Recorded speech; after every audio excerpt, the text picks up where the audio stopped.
So Dave, someone I consider a friend, wrote in asking about practicing.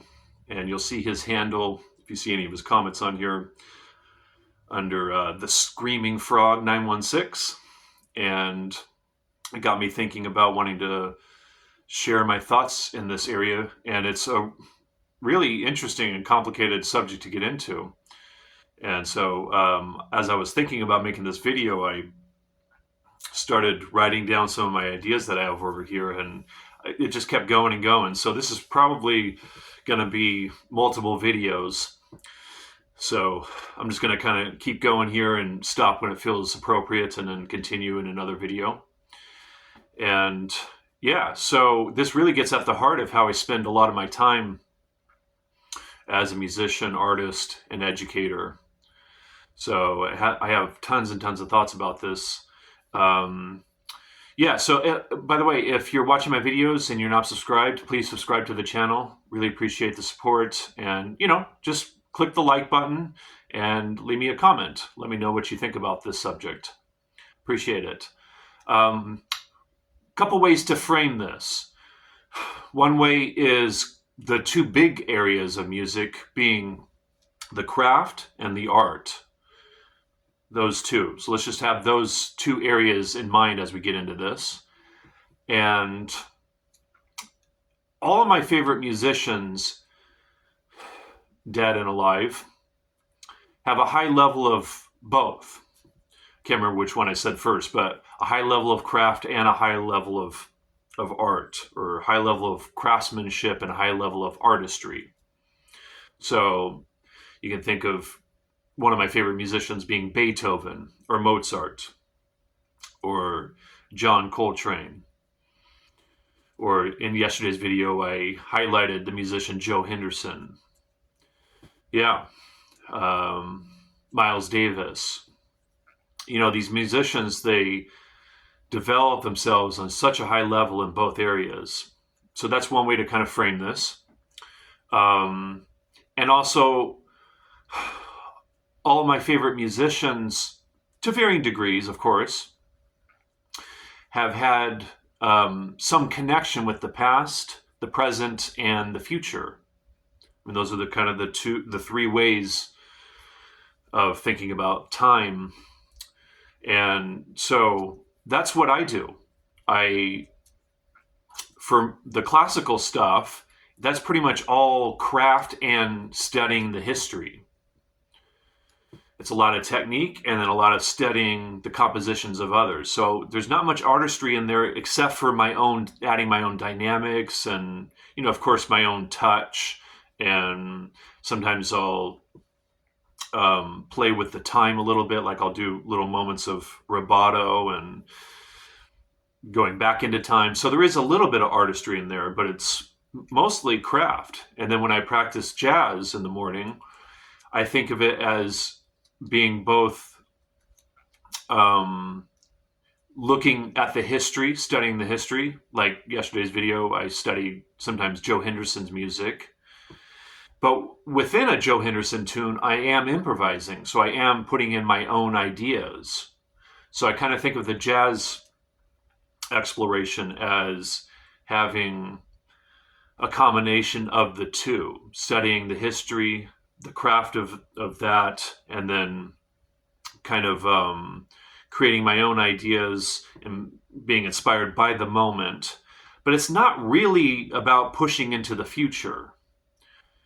And then for my artistic music, which is what I do on this guitar, I don't study any history when I'm playing this guitar. I only focus on my own ideas as a composer and all of my own ideas as an improviser.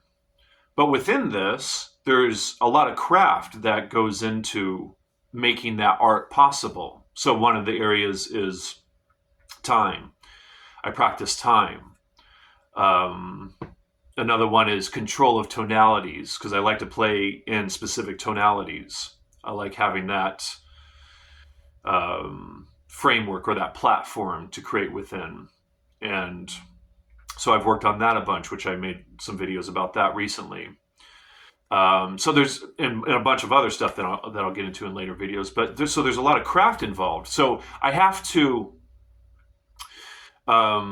focus on some of those areas while I'm practicing my art. And some musicians, focus more on one or the other, right? So it seems to me like, for instance, and none of this is, I'm not trying to put down anybody. This is just my assessment of this. So I'm not putting anybody down here. But, like a band like Nirvana, for instance, they had some craft in there. I mean, they had to learn how to play their instruments to some degree. But it seems like once they kind of got to a certain level with that, they mostly just focused on making music, making songs, and focusing on the art part. The craft wasn't regularly being pushed and trying to, create new levels of craftsmanship. And so there's that. And then, the kind of conservative classical musician, it seems to me, is more about the craft. There's a little bit of art in there, like I already talked about, but it's mostly craft. And so it's good to just have that clear in our minds when we are practicing, what our goals are as musicians.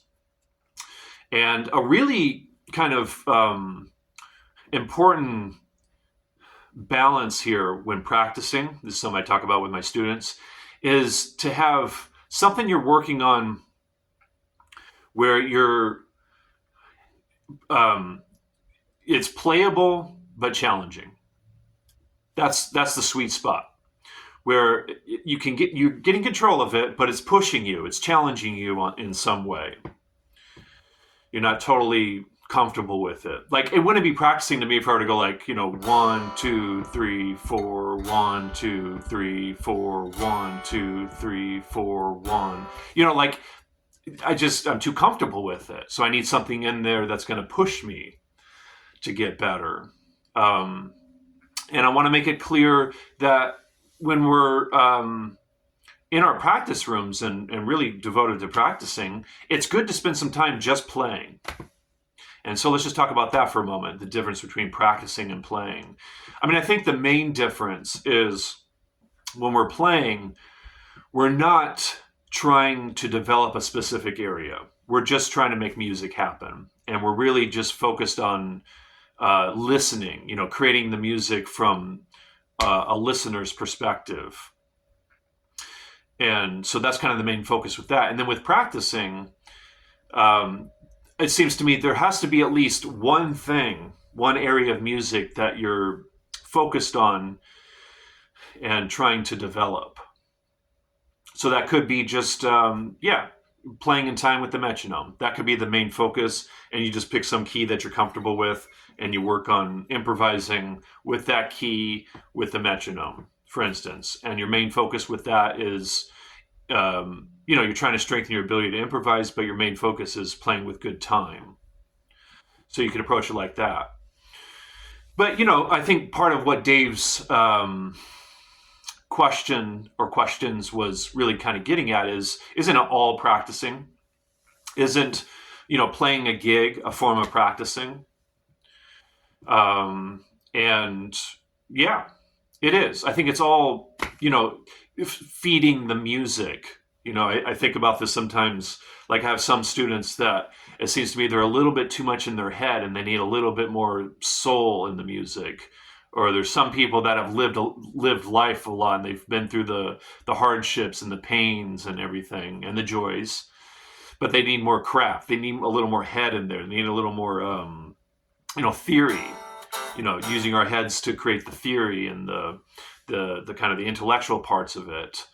So it's kind of like, it all feeds the music, life experiences. And, I just wouldn't consider, getting into a relationship with a girl and then she breaks my heart as practicing for the music.